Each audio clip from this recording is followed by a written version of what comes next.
بسم اللہ الرحمن الرحیم۔ صحابہ رضی اللہ عنہم کے لیے ہجرت حبشہ کا حکم۔ حضرت صلی اللہ علیہ وسلم اپنی ذات پر ہر قسم کے مظالم اور تکالیف برداشت کرتے رہے، مگر جب صحابہ کرام رضی اللہ عنہم اور دیگر اقارب تک اس کی نوبت پہنچی اور دیکھا کہ وہ نہایت صبر کے ساتھ تمام مظالم سہنے کے لیے تیار ہیں، مگر اس کلمہ حق اور نور الہی سے منہ موڑنے کے لیے تیار نہیں ہے جو ان کو آپ کے ذریعے سے وصول ہوا، تو ان حضرات کو اجازت دی کہ ملک حبشہ کی طرف ہجرت کر کے چلے جائیں۔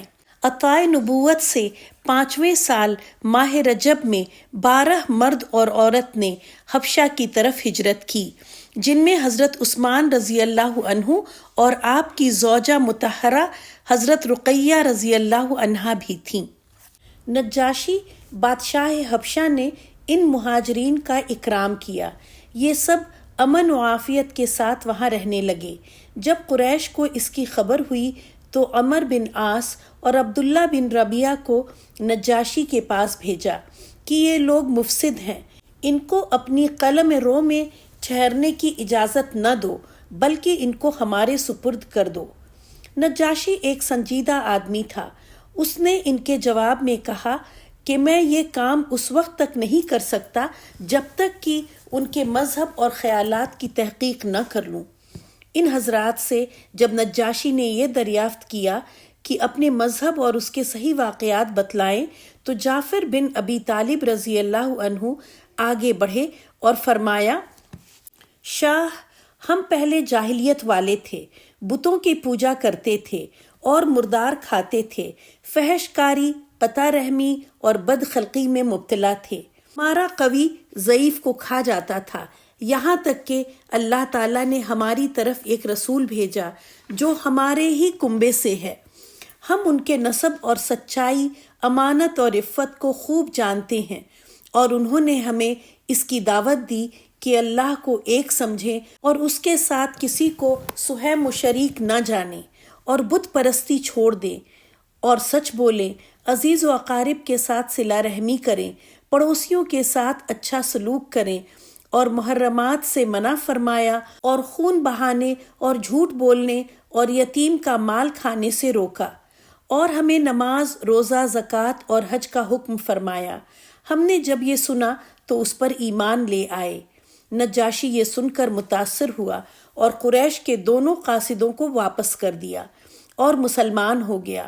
مہاجرین تقریباً 3 مہینے وہاں امن و عافیت کے ساتھ قیام کر کے واپس آ گئے۔ اس وقت حضرت فاروق اعظم رضی اللہ عنہ بھی حضرت صلی اللہ علیہ وسلم کی دعا کی برکت سے مشرف باسلام ہو گئے۔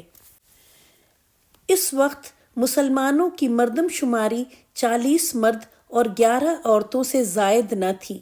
فاروق اعظم حضرت عمر رضی اللہ عنہ کے داخل اسلام ہونے سے مسلمانوں کو ایک قسم کی شوکت حاصل ہوئی، اور وہ لوگ جو دلائل واضح کے ذریعے سے اسلام ظاہر نہ کرتے تھے اب اعلانیہ اسلام میں داخل ہونے لگے۔ اس طرح قبائل عرب میں اسلام پھیلتا اور ترقی کرتا رہا۔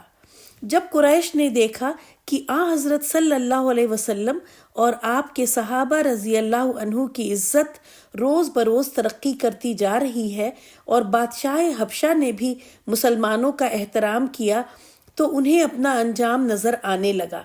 تمام قریش نے یہ طے کیا بنی عبد المطلب اور بنی ہاشم سے مطالبہ کیا جائے کہ وہ اپنے بھتیجے یعنی محمد صلی اللہ علیہ وسلم کو ہمارے سپرد کر دیں، ورنہ ہم ان سے بالکل قطع تعلق کر دیں گے۔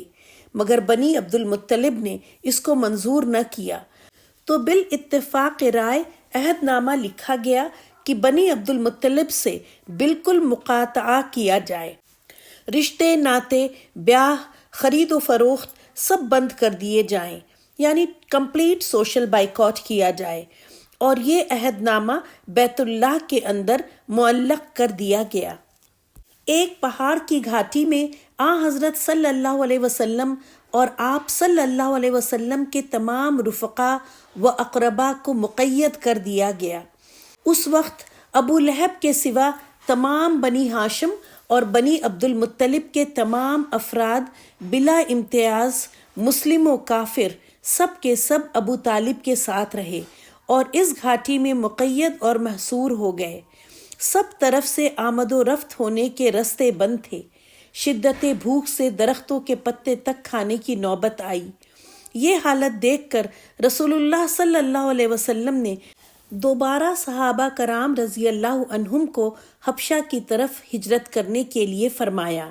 اس مرتبہ ایک بڑے قافلے نے ہجرت کی جس کی تعداد 83 مرد اور عورتیں بیان کی جاتی ہیں، اور پھر ان کے ساتھ یمن کے مسلمان بھی مل گئے جن میں حضرت ابو موسیٰ اشعری رضی اللہ عنہ اور ان کی قوم بھی تھی۔